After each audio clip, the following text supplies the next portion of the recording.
Monster Energy. Everybody knows White Monster, Zero Ultra. That's the OG. It kicked off this whole zero sugar energy drink thing. But Ultra is a whole lineup now.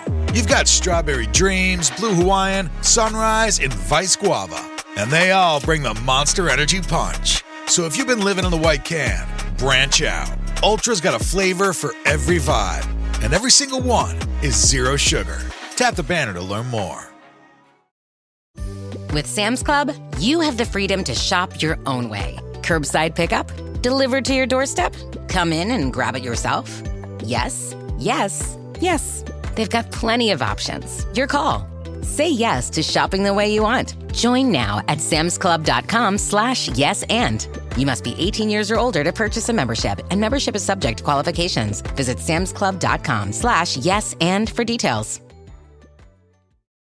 ¿Y si Atlántida no hubiera sido destruida, sino sepultada viva por orden del propio Dios?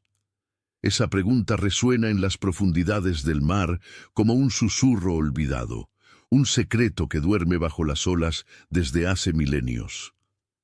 La mayoría de nosotros fue enseñada a ver Atlántida como una leyenda, una historia creada por Platón, un cuento filosófico sobre orgullo y caída. Pero, ¿y si es más que eso? ¿Y si Atlántida no solo existió, sino que cumplió un papel espiritual que pocos se atrevieron a considerar? ¿Y si no es una ruina perdida, sino un sello que Dios puso sobre algo que el mundo jamás debería ver? Desde el primer versículo de Génesis, la Biblia nos da pistas de que hay más bajo la superficie del texto de lo que imaginamos. Y la tierra era sin forma y vacía, y había tinieblas sobre la faz del abismo. Esa no es solo una descripción poética de un mundo en formación. Es una declaración espiritual. Antes de la luz había tinieblas, antes de la creación visible había caos, y antes del hombre había algo que fue sellado. El abismo no surgió con el diluvio.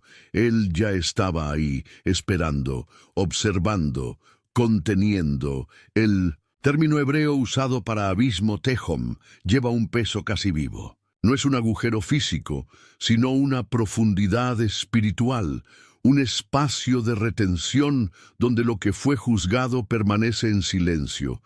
El abismo es el escondite de la ira divina, el lugar donde Dios oculta lo que no puede más caminar entre los hombres.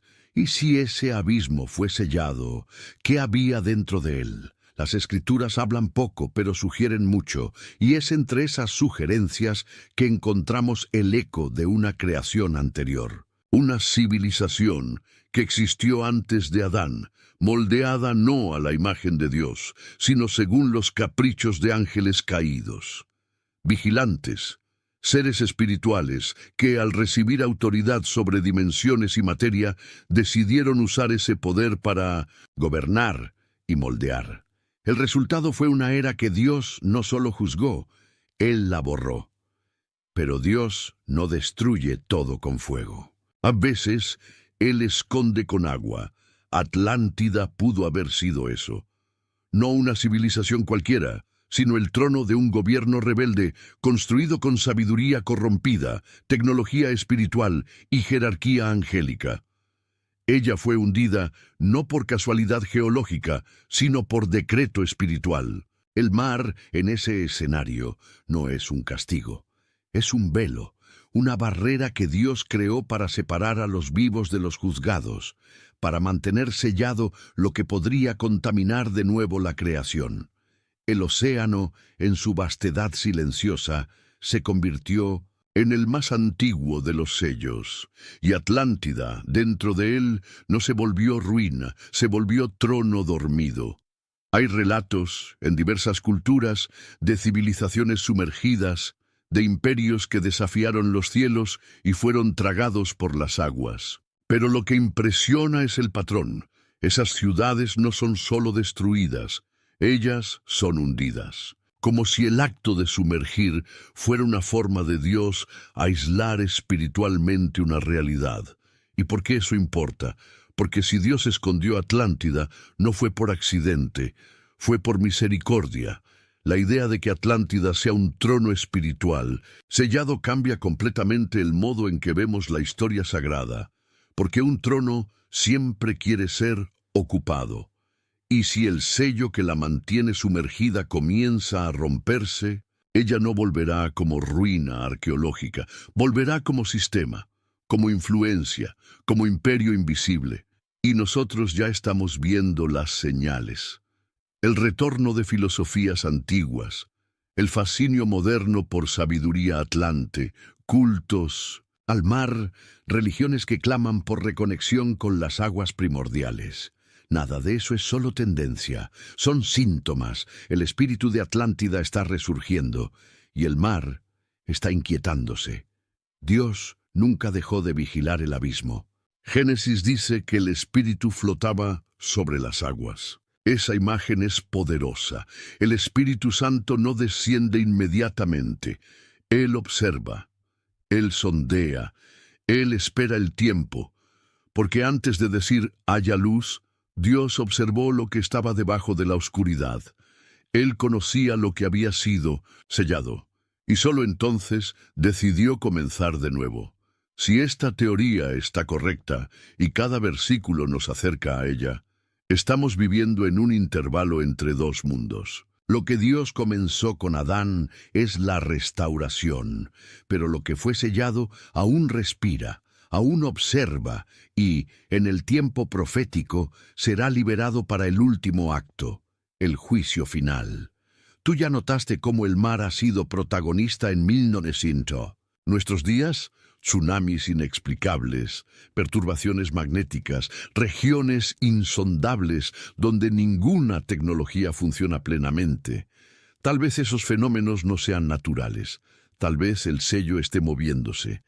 Y si Atlántida está ahí, abajo, no está durmiendo, está aguardando, porque el trono que Dios hundió aún no fue destruido, solo sellado. ¿Tú ya sentiste que algo está moviéndose bajo las aguas? Entonces suscríbete ahora en Narrativas Prohibidas, activa la campana y comparte este video con quien necesita despertar. En el próximo capítulo vamos a entrar al corazón del abismo y descubrir por qué él aún palpita. Antes del diluvio, antes de la humanidad, había un trono en el mundo, pero ese trono no era de Dios, sino de seres que intentaron robar la gloria del cielo. ¿Qué hace Dios con un trono construido por ángeles caídos? Él no destruye, Él sella. Muchos imaginan que el diluvio fue solo un castigo para la corrupción humana, pero pocos perciben que aquel mar de aguas no fue solo destrucción, fue contención. Cuando Dios decidió cubrir la tierra con aguas, Él no estaba solo limpiando, Él estaba hundiendo, y lo que Él hundía no eran solo cuerpos, eran estructuras, entidades y un trono espiritual que había surgido contra su orden. Atlántida, bajo esa perspectiva, era ese trono, un centro de poder espiritual construido por vigilantes, los ángeles que descendieron a la tierra y tomaron para sí aquello que nunca les fue concedido. Esos seres, al corromper el mundo con conocimiento prohibido, con tecnología espiritual y alianzas híbridas, fundaron algo que iba mucho más allá de una civilización. Fundaron un gobierno alternativo al de Dios. La Biblia nos dice en Génesis 6 que los hijos de Dios vieron que las hijas de los hombres eran hermosas y las tomaron para sí. De ese acto surgieron los Nefilim, gigantes, híbridos, héroes de renombre. Pero el texto va más allá. Él afirma que toda la tierra se llenó de violencia. Lo que era para ser gobierno celestial sobre la materia se volvió tiranía sobre la creación. El cielo fue invadido por la arrogancia. La tierra fue sofocada por la corrupción. Pero lo que pocos consideran es dónde esos seres habitaron, dónde edificaron sus fortalezas, dónde reinaron como dioses. Y aquí entra Atlántida, no como leyenda, sino como sede, Platón describió Atlántida como una ciudad circular, con anillos concéntricos, separada por canales y repleta de metales raros. Pero, ¿y si ese diseño no fuera solo arquitectónico? ¿Y si fuera simbólico? ¿Y si representara una estructura de poder espiritual, donde el centro era el trono de los caídos, y los círculos alrededor eran capas de contención y comando? Atlántida, entonces, no sería solo una ciudad. Sería una réplica espiritual del trono celestial, una falsificación construida por los ángeles caídos. ¿Y cómo responde Dios a esa afrenta? Él no solo la destruye, Él la transforma en un sello, porque aquello que es sellado no puede más gobernar. El libro de Enoc profundiza esa narrativa. Él revela que los vigilantes pidieron que Enoc intercediera por ellos, para que sus pecados fueran perdonados, pero Dios rehusó, y en lugar de solo desterrarlos, determinó su prisión en lugares oscuros, lejos de la superficie, hasta el día del juicio. Enoc describe esas prisiones como montañas de oscuridad, donde ni el tiempo alcanza, ni el fuego ilumina. Ese lugar, esa prisión, tiene todas las características del abismo que está bajo las aguas. Y más, si los vigilantes fueron aprisionados, ¿qué pasó con sus obras, con las ciudades, con los tronos? La respuesta es clara: fueron hundidos con ellos. Dios no dejó piedra sobre piedra, pero tampoco destruyó por completo. Él cubrió, Él selló, porque hay cosas que no pueden ser eliminadas, solo contenidas. Por eso Atlántida no es solo una ruina, ella es un sello. Y ese sello tiene forma, tiene patrón, tiene ubicación espiritual, y está a punto de moverse.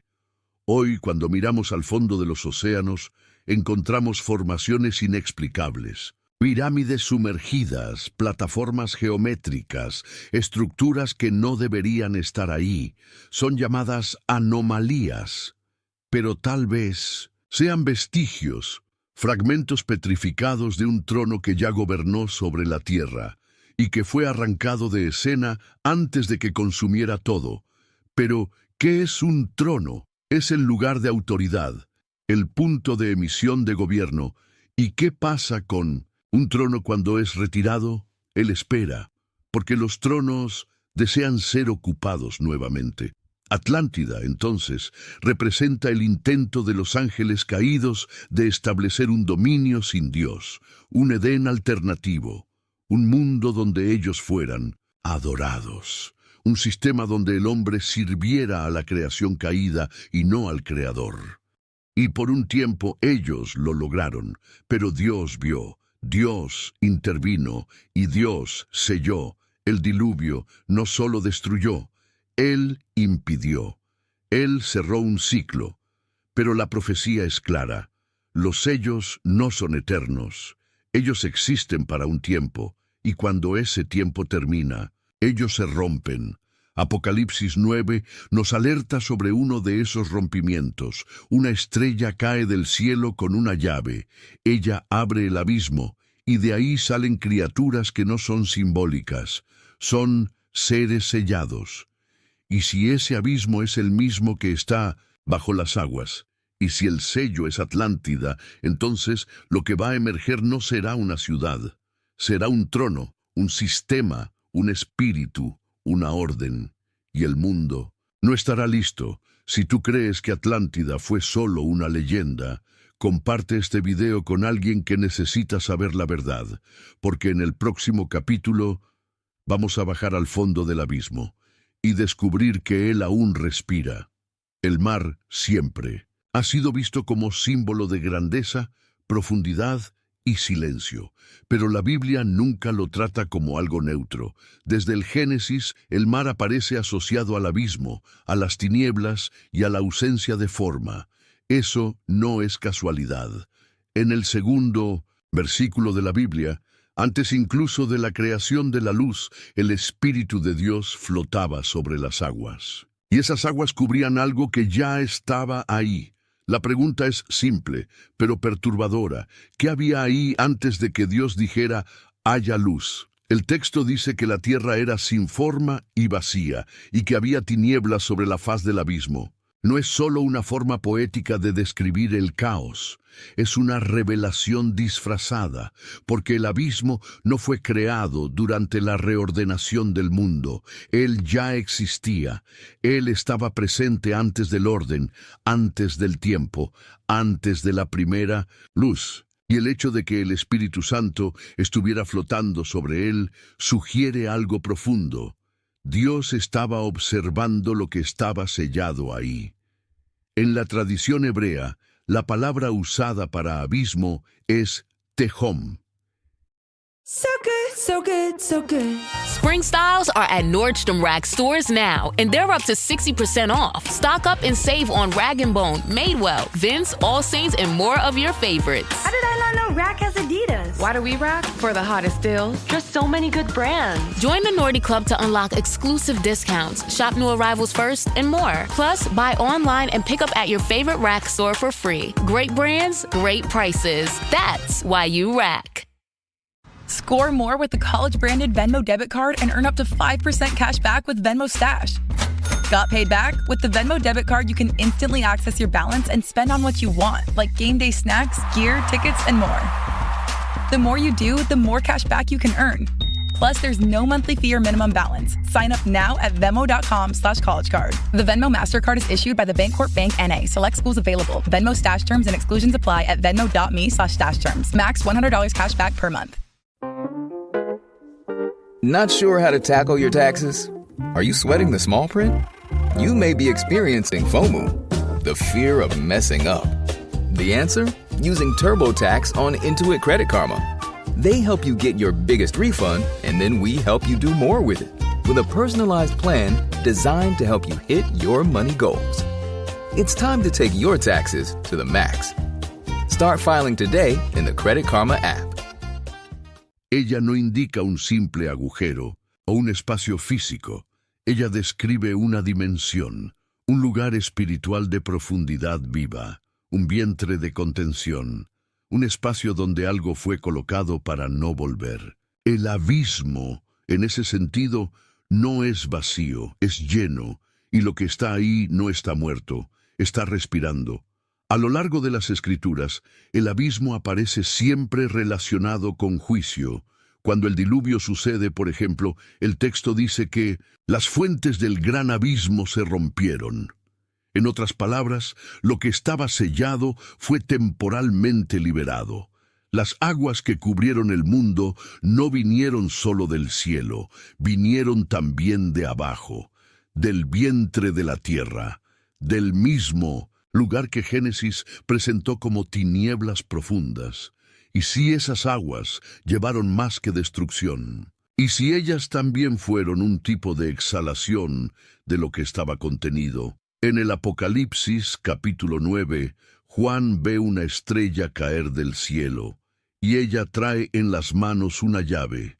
No es una llave simbólica, es la llave del pozo del abismo. Cuando ese sello es roto, criaturas emergen con apariencia híbrida, comportamiento destructivo y misión espiritual. Ellas no vienen del infierno, ni del cielo, ni de la tierra. Ellas vienen del abismo, el mismo lugar donde Dios selló aquello que no podía más vivir entre los hombres, el mismo lugar donde los vigilantes pueden haber sido enterrados vivos, junto con sus tronos, sus obras y sus reinos espirituales.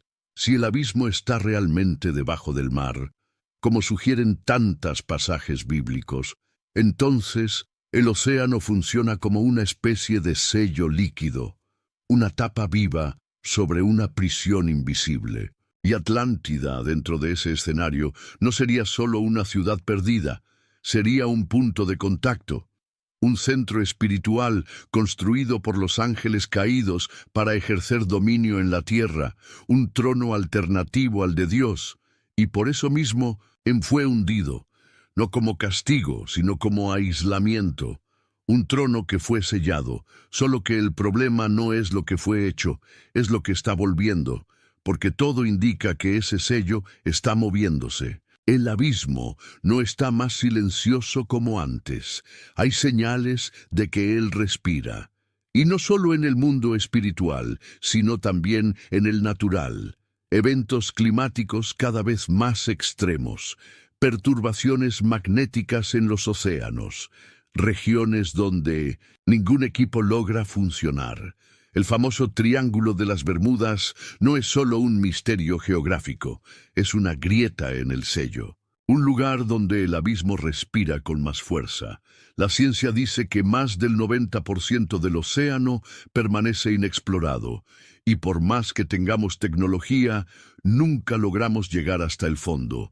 Existen lugares que rechazan nuestra presencia, lugares donde satélites fallan, brújulas enloquecen y las señales desaparecen. ¿Pero por qué? ¿Será realmente solo fenómeno físico? ¿O son defensas espirituales creadas por Dios para impedir que el hombre acceda a aquello que está encerrado? En Job 38, Dios pregunta algo directo a Job. ¿Tú ya entraste en los orígenes del mar? ¿Ya viste el fondo del abismo? Esas preguntas no son metafóricas, son afirmaciones de limitación. Dios está diciendo que existen dimensiones en la creación que permanecen fuera del alcance humano, no porque sean inalcanzables, sino porque fueron prohibidas, fueron selladas, fueron escondidas y permanecen observadas por el propio Creador. Proverbios 8 revela un detalle aún más inquietante. Cuando Dios estableció los fundamentos de la tierra, Él también fijó los fundamentos del abismo. Eso quiere decir que el abismo no es solo profundo. Él es arquitectado. Él tiene estructura, capas, centinelas, portones. No es solo un agujero espiritual, es una prisión organizada. Y fue Dios quien la diseñó. Si todo eso es verdad, entonces lo que llamamos Atlántida puede ser parte de esa estructura. No como una ciudad mitológica, sino como un ancla espiritual, uno de los sellos, uno de los puntos de contención. Y las señales de que el sello está rompiéndose ya están a nuestro alrededor. Sabidurías antiguas están siendo romantizadas. Filosofías ocultas volvieron a la moda. El culto al mar está creciendo. Las personas están hablando de reconexión con los dioses. Y el discurso de la conciencia oceánica parece cada vez más común. Lo que antes era borrado, ahora es exaltado. Lo que era visto como misticismo, ahora es tratado como espiritualidad moderna. Pero detrás de esas ideas hay un patrón, un espíritu, un soplo viniendo del fondo. El abismo está respirando y está influenciando. Tal vez lo que está sellado no quiera más esconderse. Tal vez no vaya a emerger con apariencia de monstruo. Tal vez venga como luz, como cura, como sabiduría. Pero el fin será el mismo, porque lo que fue colocado en el abismo no fue olvidado, fue solo encerrado, hasta que el tiempo justo llegara. Si tú percibes que el mundo está siendo preparado para algo que viene del mar, el abismo no está muerto. Él solo espera. En el próximo capítulo vamos a revelar los sellos invisibles que Dios incrustó en las aguas y lo que ellos están sosteniendo desde hace miles de años. No toda prisión es hecha de rejas, y no todo sello puede ser visto. Existen barreras que Dios puso en el mundo espiritual, y ellas aún están de pie. Existen sellos que no fueron dibujados en pergaminos, sino grabados en el propio mar. Y hasta hoy ellos mantienen el abismo cerrado. Cuando pensamos en sellos en las escrituras, la imagen más común es la de pergaminos, rollos antiguos, tronos de juicio y ángeles con misiones proféticas. Pero hay un tipo de sello que raramente es recordado, el sello que Dios puso en la propia creación, no sobre libros, sino sobre elementos, no sobre palabras, sino sobre dimensiones. Existen sellos que no se ven con los ojos y no se tocan con las manos, sellos espirituales incrustados en el tejido del mundo, como murallas invisibles, delimitando hasta dónde el caos puede ir. Uno de esos sellos, tal vez el más antiguo, no fue puesto en el cielo, sino en las aguas. El mar cubre más del 70% de la tierra. Es vasto, profundo, silencioso, pero no es pasivo. En las Escrituras, el mar está frecuentemente asociado a fuerzas espirituales, a juicios ocultos, a misterios que necesitan ser contenidos. Y si tú lees con atención, vas a percibir que el mar nunca fue solo un escenario natural. Él es un velo, un límite, una barrera. Y más que eso, Él es un sello. En Job 38, Dios habla directamente con Job y pregunta: ¿quién cerró el mar con puertas cuando él irrumpió del vientre? Cuando yo le puse nubes por vestiduras y lo envolví con densas tinieblas, cuando le tracé límites y le puse cerrojos y puertas. Esa descripción es tan específica que asusta. El propio Dios está diciendo que el mar fue cerrado con puertas, con trancas, con cerrojos. Él no está describiendo un fenómeno geológico. Está revelando un sistema espiritual de contención. Dios puso límites en el mar. Y esos límites, según el texto, impiden que Él avance más de lo que debe, no solo en términos físicos, sino espirituales. Esos sellos son invisibles, pero reales, y están activos hasta hoy, porque lo que el mar cubre no puede ser soltado antes de la hora. Existen cosas ahí abajo que no pertenecen a nuestro tiempo, realidades antiguas, sentencias en curso, prisiones decretadas por orden divina. Y esos sellos no fueron hechos con materiales, fueron hechos con palabras, con autoridad y con fuego. Cuando el diluvio sucedió, Dios no solo limpió la tierra, Él selló. El juicio no fue solo sobre los hombres, sino sobre los espíritus que corrompieron la creación. Y el mar fue usado para cubrir, esconder y trancar aquello que no podía más andar libre entre los vivos. Ese es el motivo por el cual, en Apocalipsis 21, Juan dice: «Y el mar ya no existía». No es una declaración geográfica, es una revelación. El mar dejará de existir porque lo que él guarda habrá sido juzgado. El sello habrá cumplido su propósito. La prisión habrá sido vaciada, pero hasta ese momento los sellos están de pie, algunos en regiones específicas del océano, otros ligados a dimensiones que no accedemos.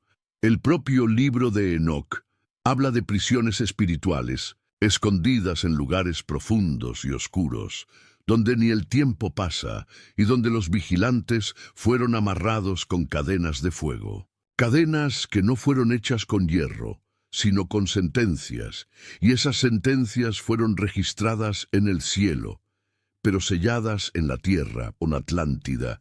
En ese contexto, no sería solo una ciudad, sería parte de la prisión, un ancla puesta en el lugar exacto donde el sello fue firmado, un punto físico que esconde una realidad espiritual. La ciudad circular descrita por Platón, con capas concéntricas y una pirámide central, puede representar mucho más que arquitectura. Puede representar una estructura espiritual de contención, un formato diseñado no solo para funcionar, sino para impedir que algo escape. Y si esa estructura fue hundida por Dios, entonces ella lleva un peso mucho mayor de lo que el mito sugiere. Atlántida no sería solo la capital de un imperio caído, sería parte de la cadena, sería la tapa, sería el lacre, y por eso mismo nunca fue encontrada, porque no está en el nivel de la arqueología, está en el nivel del espiritual, y solo será revelada cuando el sello sea abierto. No por el hombre, sino por decreto profético. Hoy, la humanidad intenta acceder a lugares que Dios bloqueó. Submarinos exploran fosas profundas. Satélites investigan anomalías en el fondo del mar. Pero siempre hay una barrera, siempre hay un punto donde la tecnología falla, donde los sensores paran, donde las imágenes desaparecen. Esos puntos son tratados como misterios científicos, pero pueden ser las puertas, las que Dios trancó, las que solo se abren con llaves espirituales. Y esa llave ya fue mencionada. Apocalipsis 9 habla de una estrella que cae del cielo con la llave del abismo. Cuando ella abre el pozo, lo que sale de ahí no es polvo ni agua. Son criaturas, son entidades, son ecos de una era que fue sellada, y eso confirma que los sellos no son eternos. Ellos tienen hora marcada para romperse, y cuando eso ocurra, el mar devolverá lo que escondió. Esos sellos invisibles aún están ahí, pero el mundo ya siente que ellos están aflojándose.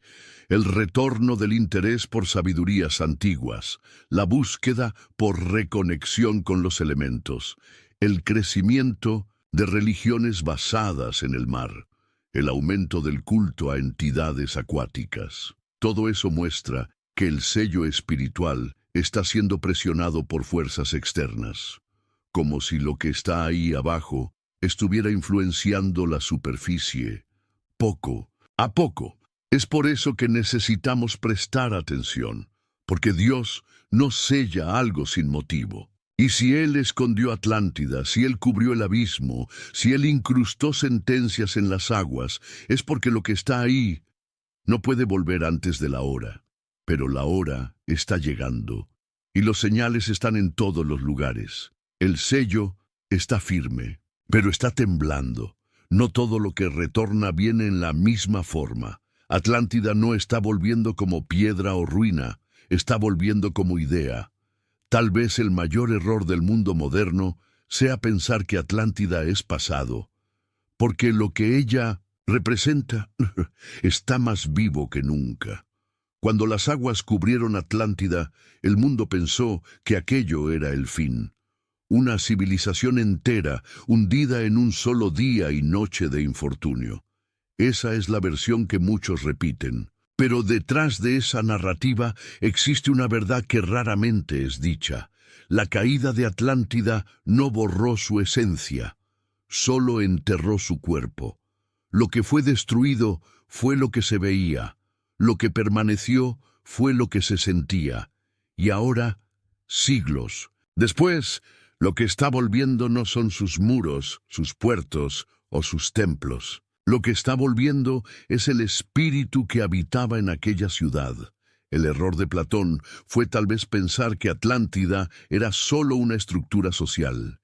Él describió sus capas, sus canales, sus riquezas, pero lo que él no vio, o no quiso, registrar fue la influencia espiritual que aquello llevaba. Una influencia que, según el libro de Enoc, nació de la unión de ángeles caídos con mujeres humanas. Una linaje híbrida, mezclada, poderosa, pero condenada. Y el imperio que surgió a partir de esa unión llevaba más que tecnología avanzada.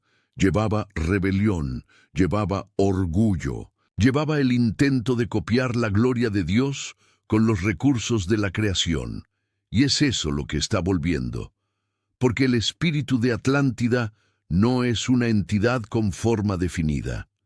Es un sistema, una atmósfera espiritual que exalta el conocimiento sin temor, el poder sin sumisión, la gloria sin santidad. Y ese espíritu tiene muchos nombres. A veces es llamado despertar, a veces evolución, a veces conciencia superior. Pero en el fondo es la misma esencia, la voluntad de reerguer un imperio que Dios hizo cuestión de enterrar. Hoy, el mundo está sumergido en ese retorno, y casi nadie lo percibe, pero los señales están por todas partes. El fascinio por la sabiduría antigua nunca estuvo tan fuerte. Prácticas que vinieron de tradiciones ocultas están siendo enseñadas en escuelas modernas como filosofías de vida.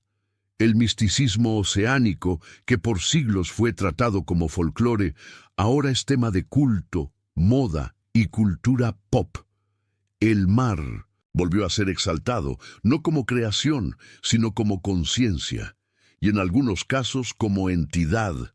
El interés global por civilizaciones perdidas no es solo arqueológico, es espiritual. Las personas quieren volver a algo que no vivieron, sienten nostalgia de algo que nunca vieron. Eso es señal de activación. Es cuando lo que estaba adormecido comienza a pulsar otra vez. Es cuando lo que fue sellado comienza a manifestarse, sin que las personas lo perciban. Pero lo más sutil de todo es que ese espíritu no quiere asustar.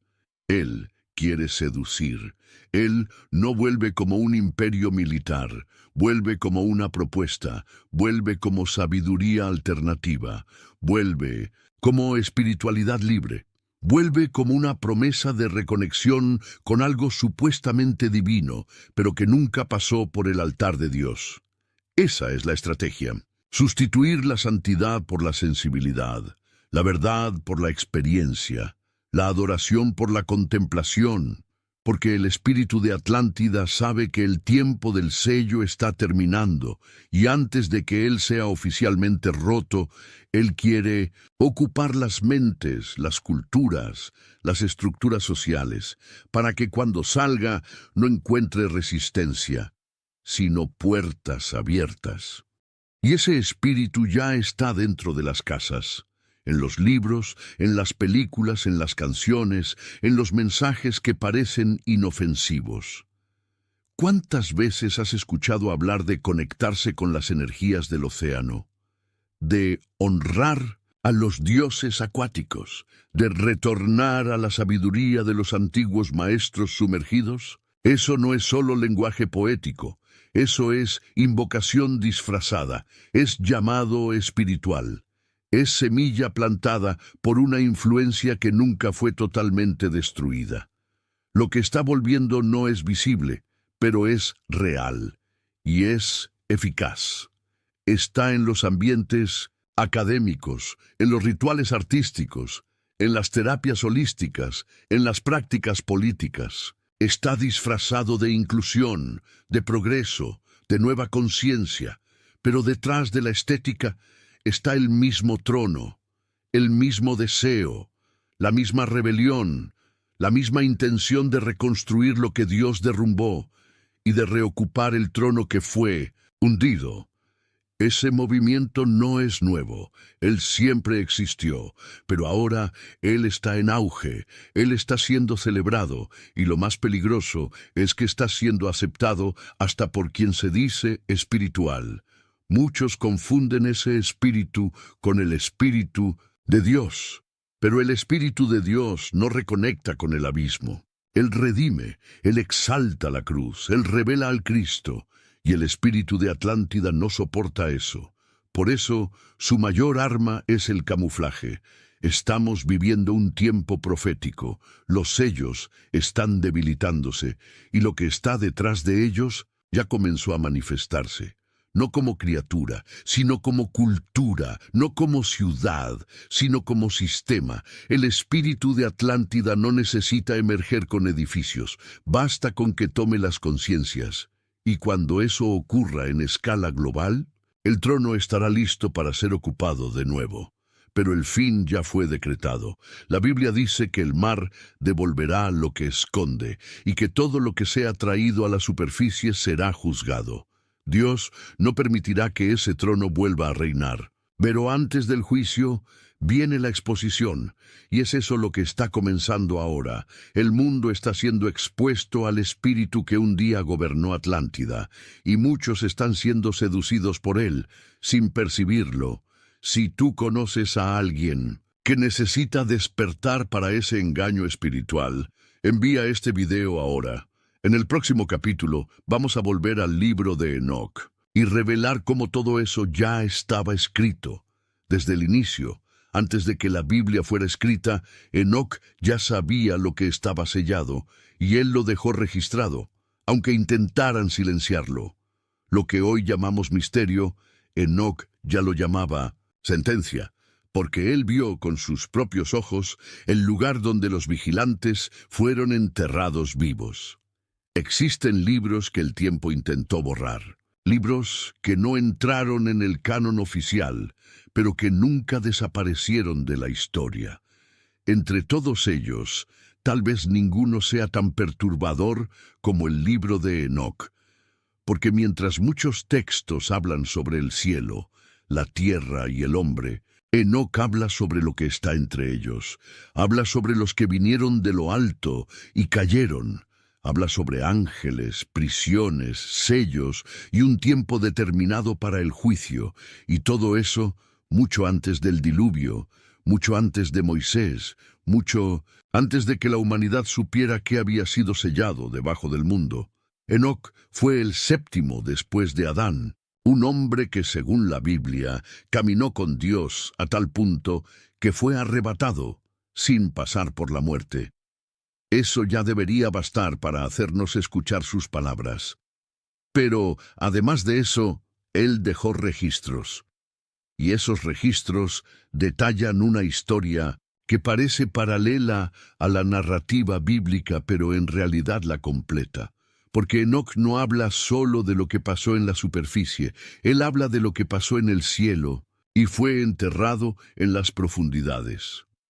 De acuerdo con Enoc, un grupo de ángeles llamados vigilantes descendió a la tierra en tiempos antiguos, seducidos por la belleza de las mujeres humanas.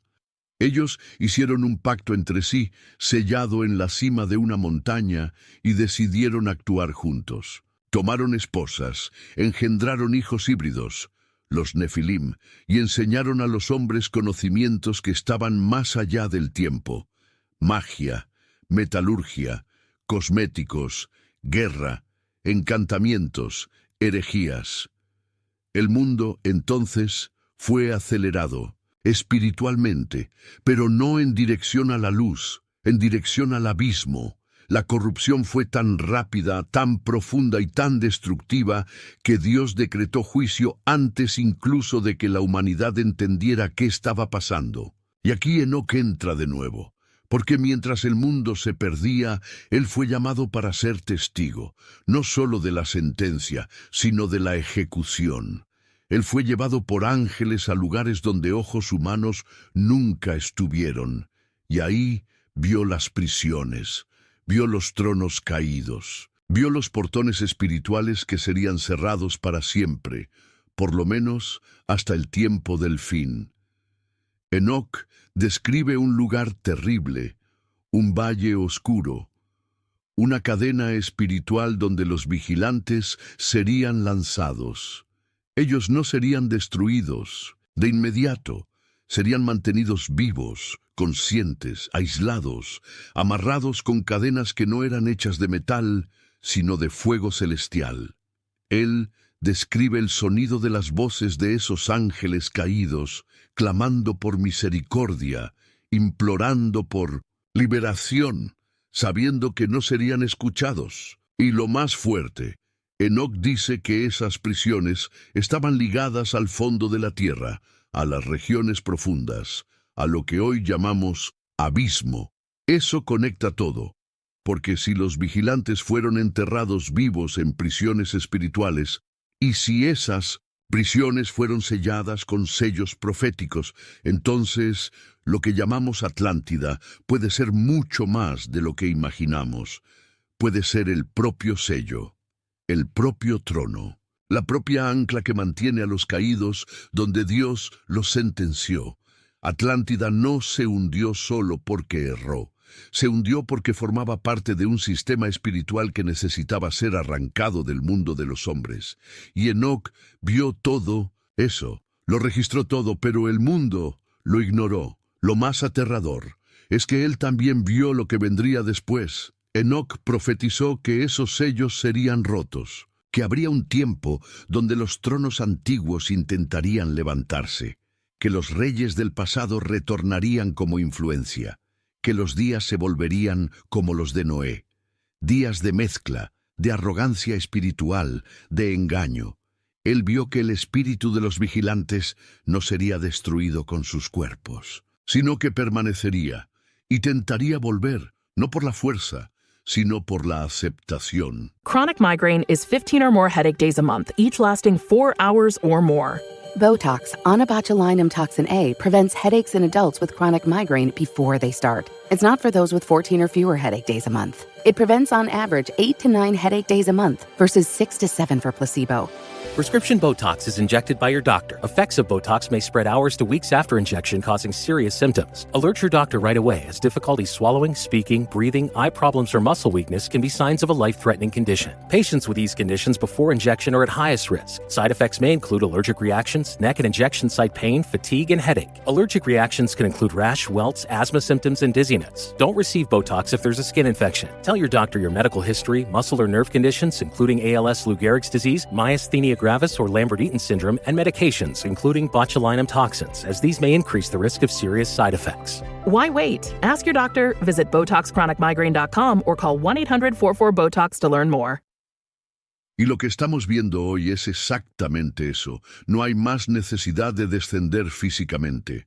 Hoy basta influenciar, basta seducir con ideas, basta presentar conocimiento como luz, cuando en realidad es engaño.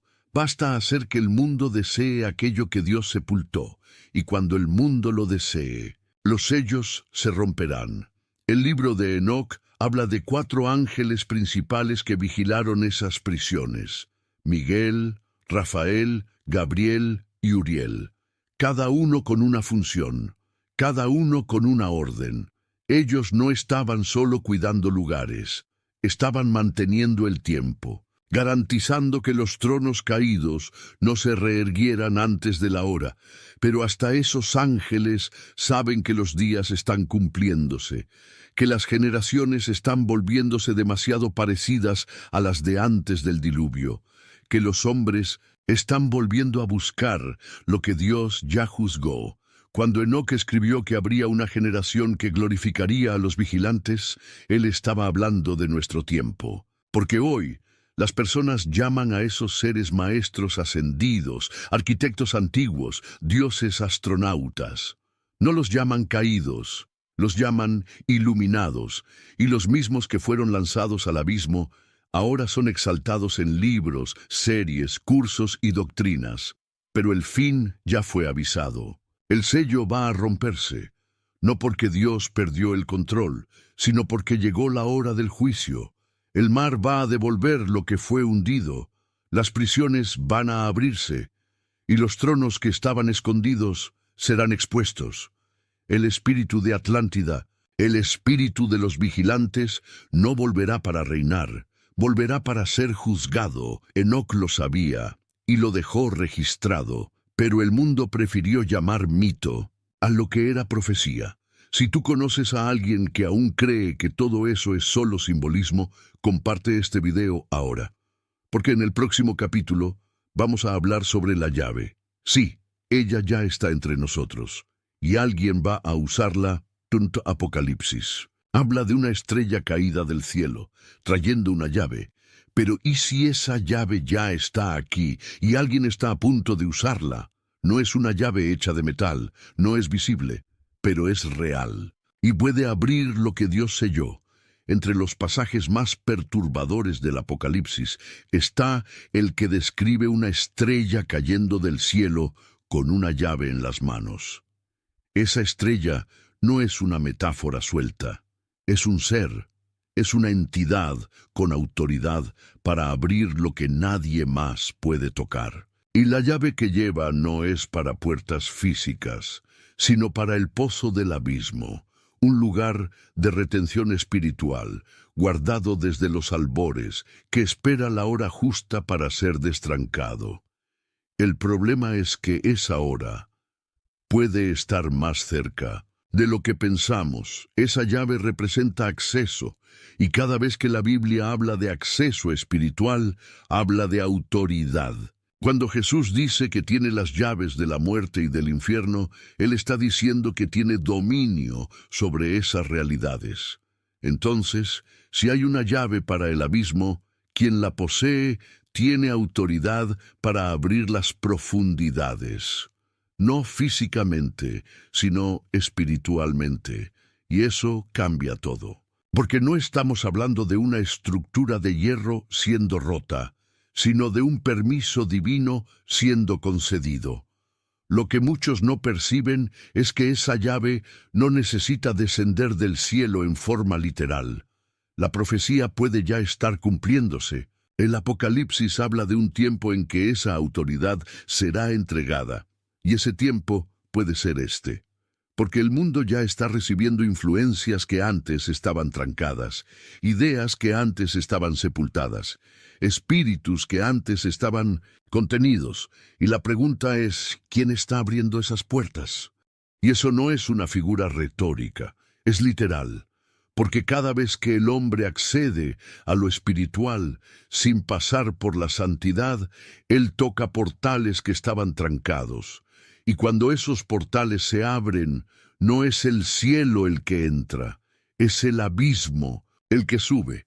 Por eso la Biblia advierte tanto contra prácticas espirituales sin dirección divina, porque no es la intención la que determina lo que se manifiesta, es la legalidad, y el mundo está dando legalidad todos los días, a través de palabras, de acciones, de creencias.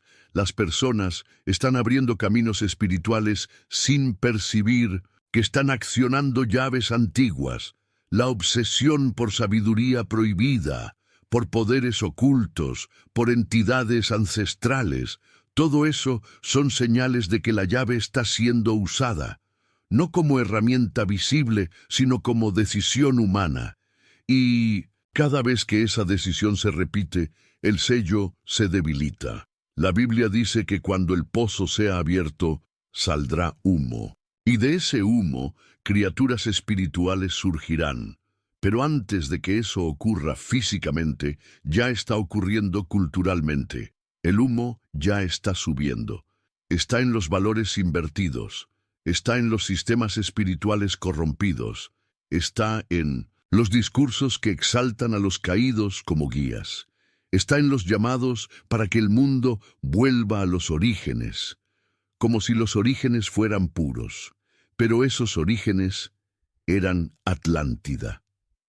La llave ya está entre nosotros, porque todo aquello que fue sellado solo necesitaba una generación dispuesta a buscar, y esa generación llegó. Vivimos la era donde las personas quieren saber más, sentir más, descubrir más, pero sin el Espíritu de Dios, y sin Él todo acceso es peligroso, porque sin la luz lo que resta es la oscuridad.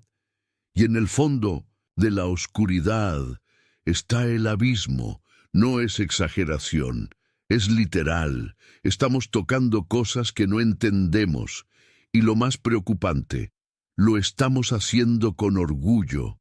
La generación actual cree que sabe lo suficiente para lidiar con todo, pero no sabe.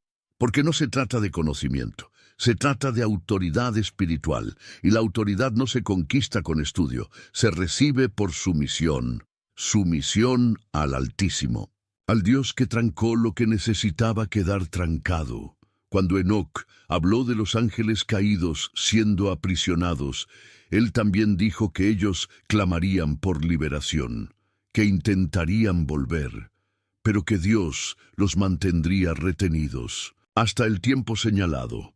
El problema es que ese tiempo tiene una puerta, y esa puerta tiene una llave, y esa llave ya puede estar siendo usada, tal vez no por una persona específica, tal vez por un sistema, por una generación, por un conjunto de decisiones que juntas forman un código espiritual, un código que se alinea a la rebelión antigua, que se conecta al espíritu de Atlántida, que sintoniza con el trono hundido, y cuando esa sintonía esté completa, la tapa se abrirá. Eso es lo que el Apocalipsis nos muestra, pero la preparación ya comenzó, y lo más impresionante es que todo parece normal, porque el espíritu del engaño no se manifiesta como amenaza.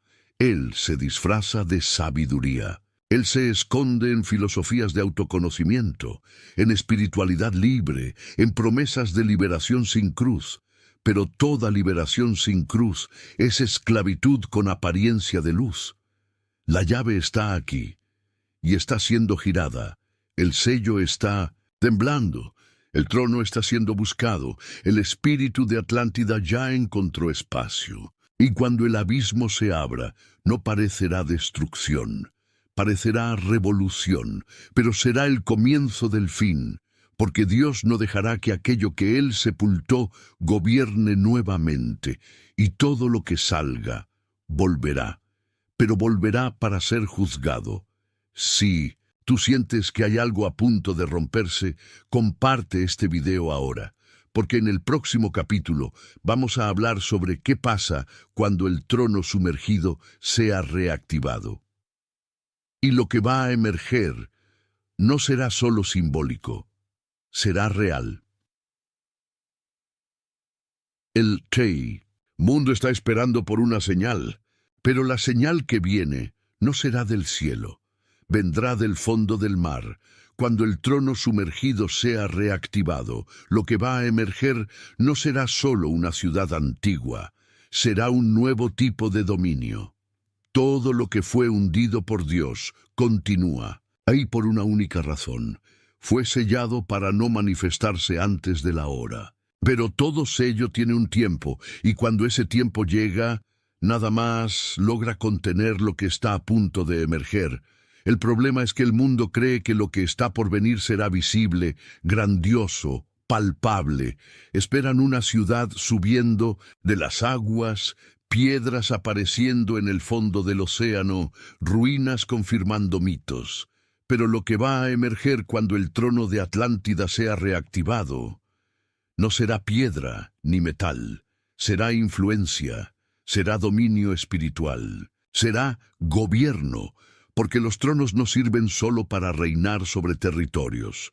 Ellos emiten mandatos, ellos generan sistemas, ellos moldean conciencias. Y cuando un trono espiritual es reactivado, aunque nadie lo vea, todos sienten sus efectos. Es como una antena que comienza a emitir señales en masa.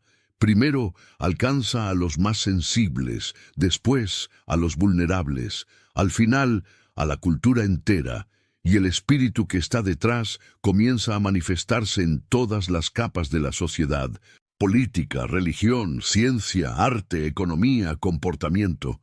El trono de Atlántida no es un símbolo, es un punto de activación, una especie de núcleo espiritual enterrado por las aguas, que fue usado por ángeles caídos para controlar el mundo antiguo. Un centro donde sabidurías prohibidas eran canalizadas, donde alianzas espirituales eran hechas, donde entidades recibían culto e instrucciones eran transmitidas a la humanidad. Y cuando Dios juzgó esa estructura, Él no la destruyó, Él la sumergió.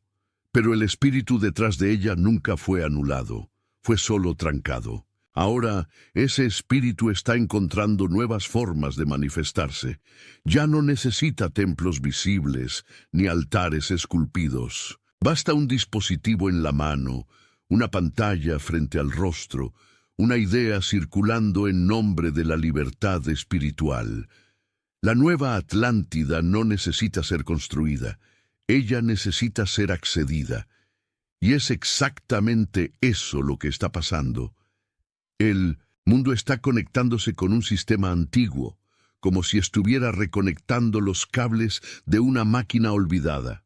La reactivación del trono sumergido no será marcada por terremotos visibles, sino por temblores internos. Personas cambiando valores, abandonando la fe, negando principios eternos a cambio de experiencias nuevas, sensaciones que sustituyen la verdad, revelaciones que no vienen más de la cruz, sino de voces interiores. Ese es el señal. Cuando la espiritualidad se desconecta del arrepentimiento y se vuelve solo un canal para el potencial humano, el trono está operando de nuevo. Y no es exageración. Ya existen movimientos globales que usan lenguaje espiritual para promover doctrinas que exaltan al hombre en lugar de Dios. Religiones acuáticas modernas, cultos de reconexión con entidades marinas, filosofías que mezclan ciencia y misticismo para crear una nueva forma de fe. Y todo eso apunta al mismo trono, el trono que fue sepultado, pero nunca olvidado. El trono que ahora es buscado nuevamente, pero bajo otras palabras. Palabras como nueva era, como conciencia superior, como sabiduría ancestral.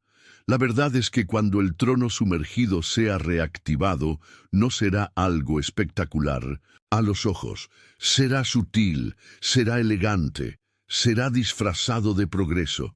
Y es por eso que tantos lo aceptarán, porque no parecerá amenazador. Al contrario, parecerá bello, inspirador, profundo, prometerá reconexión con el divino interior. Ofrecerá un atajo para la iluminación, y el mundo, cansado de dolor y miedo, lo abrazará con hambre.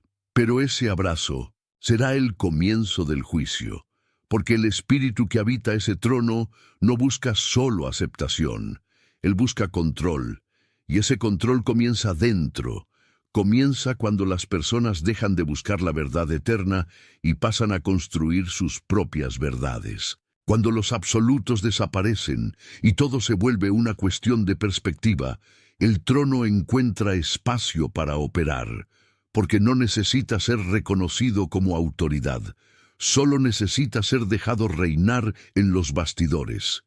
Y cuando eso ocurra en gran escala veremos los frutos, porque todo trono produce un pueblo, y ese pueblo será espiritualmente híbrido, mezclado, una generación que no conoce más la diferencia entre lo que viene del cielo y lo que sube del abismo.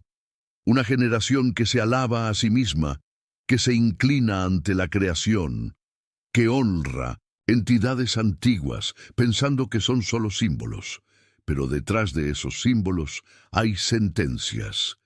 La reactivación del trono de Atlántida será el último estadio antes del rompimiento total de los sellos, porque un trono activo exige una corte, un ejército, una presencia, y esa presencia vendrá. Cuando el sello sea finalmente roto, lo que estaba preso será liberado, y lo que hoy se manifiesta como idea, vendrá como ser, y no será más influencia.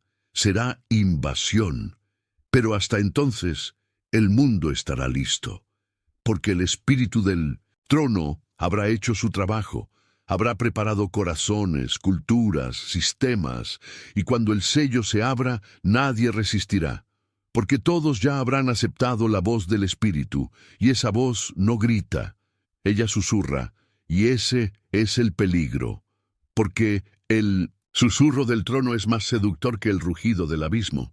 Ese trono, sepultado por las aguas, fue juzgado, pero su juicio final aún está por venir.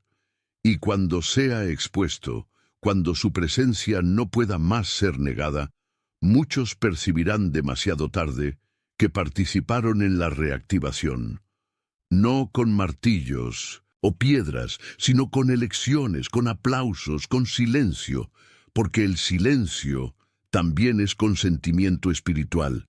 Si tú ya percibiste que el mundo está siendo preparado para algo grande y sombrío, comparte este video ahora.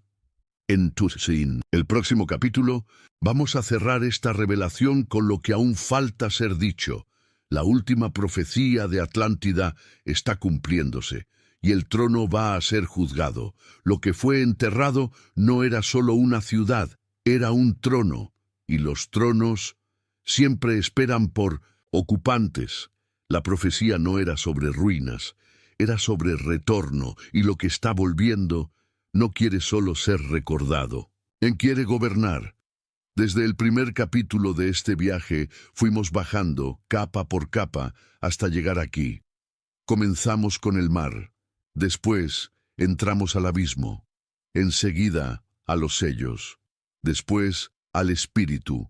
Ahora estamos frente al trono, y no de un trono simbólico, sino de un trono real, una estructura espiritual enterrada en las profundidades, ligada a un imperio que Dios hundió, pero que nunca fue olvidado.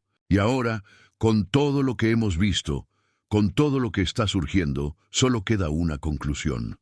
La última profecía de Atlántida está cumpliéndose ante nuestros ojos. Platón pudo haber escrito sobre un continente perdido, una ciudad gloriosa, tragada por las aguas.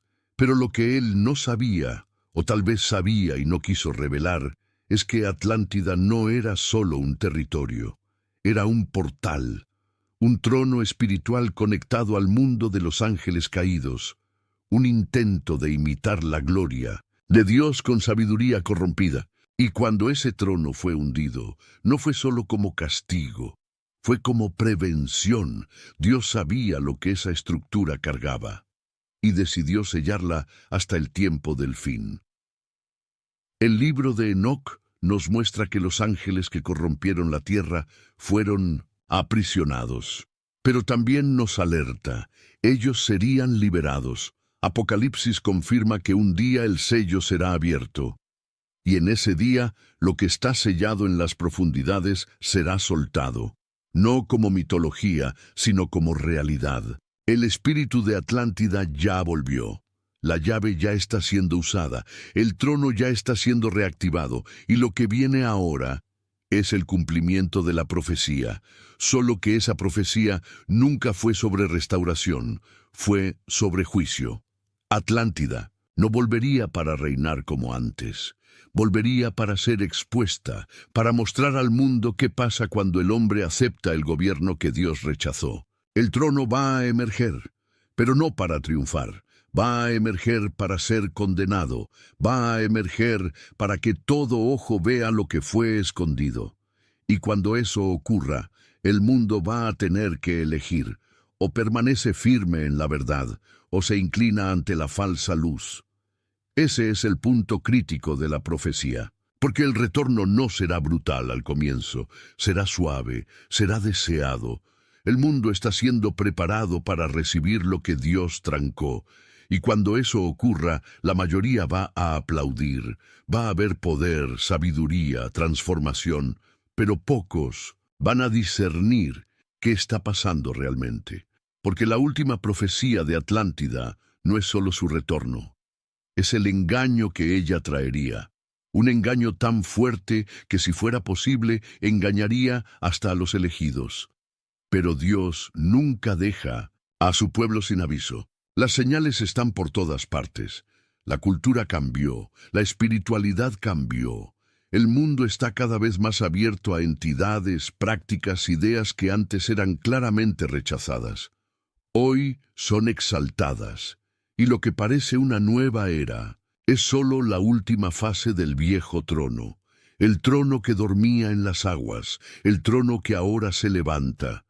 Pero así como ese trono está levantándose, Dios también está activando a los que conocen la verdad. Personas que no se inclinaron, que entienden que no todo brillo viene del cielo, que saben que detrás del discurso de evolución hay un espíritu de corrupción, y ese pueblo no será tomado por sorpresa, porque ya leyó, ya discernió, ya entendió.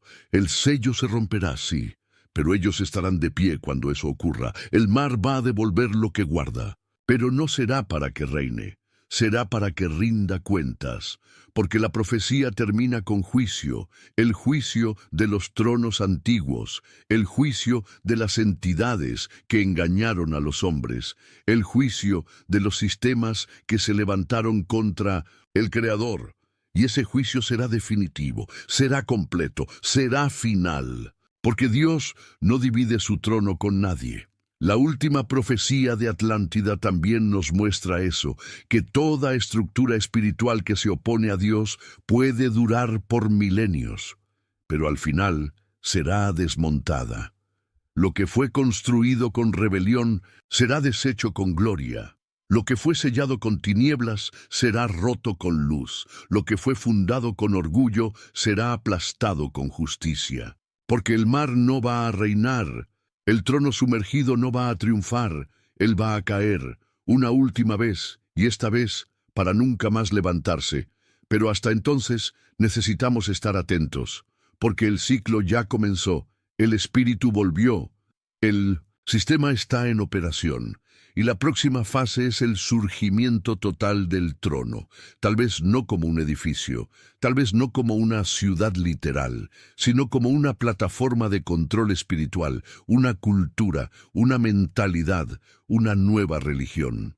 Y cuando eso se establezca, el sello habrá cumplido su tiempo. Entonces ahora la pregunta que queda no es si va a pasar. La pregunta es, ¿dónde vas a estar cuando pase? ¿Vas a estar entre los que ayudaron a reactivar el trono, incluso sin percibirlo? ¿O entre los que discernieron las señales y se mantuvieron firmes hasta el fin?